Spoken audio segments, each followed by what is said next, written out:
महाभारत युद्ध समाप्त होने के बाद यादवों का प्रभाव काफी बढ़ता ही जा रहा था। समय बीतने के साथ साथ गांधारी के श्राप का असर दिखना शुरू हो गया था। युद्धवंशी आपस में ही संघर्ष करने लगे थे। एक दिन सभी युद्धवंशियों ने सागर तट वर्तमान सोमनाथ मंदिर पर आपसी विवाद के कारण भयानक युद्ध छिड़ गया। कुछ ही समय में सभी युद्धवंशी काल के काल में समा गए।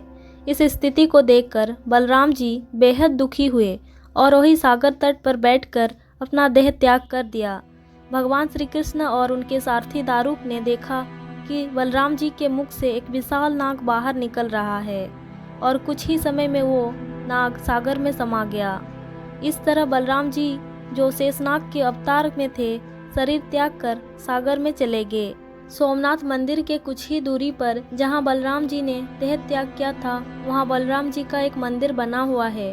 बलराम जी के देह त्याग करने के बाद ही श्री कृष्ण ने अपने सारथी से कहा कि अब मेरे भी जाने का समय हो गया है, मैं योग में लीन होने जा रहा हूँ। द्वारका में जो लोग बच गए हैं उन सभी से कह दो कि अर्जुन के आने के बाद वो द्वारका को छोड़कर उनके साथ चले जाएं, क्योंकि अर्जुन के द्वारका से जाने के बाद मैंने समुद्र से जो भूमि द्वारका नगरी बसाने के लिए ली थी, समुद्र उसे डुबो देगा। इसके बाद भगवान श्री कृष्ण योग में लीन हो गए। जरा नामक शिकारी ने भगवान श्री कृष्ण के पैर को मृग की आंख समझकर दूर से ही बाण चला दिया। इस बाण के लगते ही भगवान श्री कृष्ण अपना देह त्याग कर वैकुंठ चले गए। जब अर्जुन द्वारका पहुँचे और सब हाल जाना तो युद्धवंशियों के शव को पहचान कर उनका अंतिम सत्कार किया। अर्जुन ने श्री कृष्ण की पत्नियों को उनके मृत्यु के विषय में कुछ भी नहीं बताया था। वे भगवान श्री कृष्ण की पत्नियों और द्वारका में रह रहे मनुष्यों को अकेले ही लेकर बड़ी सावधानी से इंद्रप्रस्थ के लिए निकल पड़े। उनके साथ द्वारका की अपार धन संपदा भी थी। मार्ग से गुजरते हुए फिर जो हुआ उसकी उम्मीद ना तो भगवान श्री कृष्ण की पत्नियों को थी और ना ही अन्य लोगों को।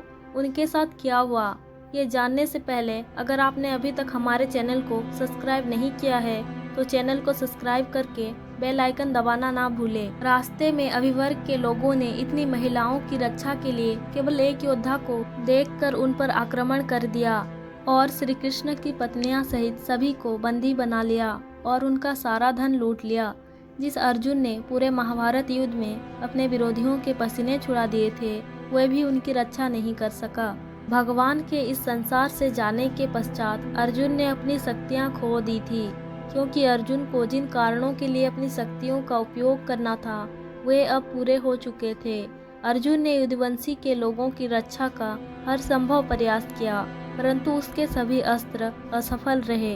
केवल श्री कृष्ण जी की 8 पत्नियां, बलराम जी की पत्नी और कुछ सेवक ही अभिवर्गों के आक्रमण से बच पाए थे। ये सभी अर्जुन के साथ इंद्रप्रस्थ पहुँचे। अर्जुन ने सभी को राज्य में उचित स्थान देकर अपना कर्तव्य पूर्ण किया और अंत में भगवान श्री कृष्ण के प्रपोत वज्र को मथुरा का राजा बनाया। इसके पश्चात अर्जुन ने श्री कृष्ण की पत्नियों को भगवान श्री कृष्ण के मृत्यु के विषय में भी बता दिया, जिसके बाद रुक्मणी ने, जो देवी लक्ष्मी का अवतार थी, वो अपनी ऊर्जा से अपना देह त्याग कर वैकुंठ चली गई। साथ ही जाम्बती भी सती हो गई। सत्यभामा समेत अन्य पत्नियां वन में तपस्या के लिए चली गई। ये सभी केवल फल और पत्तियों के आहार पर जीवित रहकर भगवान श्री हरि की आराधना करती रही और समय आने पर भगवान श्री हरि पर ही विलीन हो गई। भगवान श्री कृष्ण की बसाई गई द्वारका नगरी वर्तमान में गुजरात में है, जो कि 5000 साल पहले समुद्र में समा गई थी।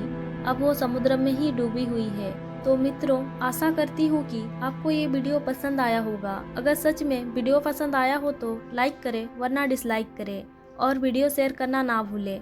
राधे राधे, धन्यवाद।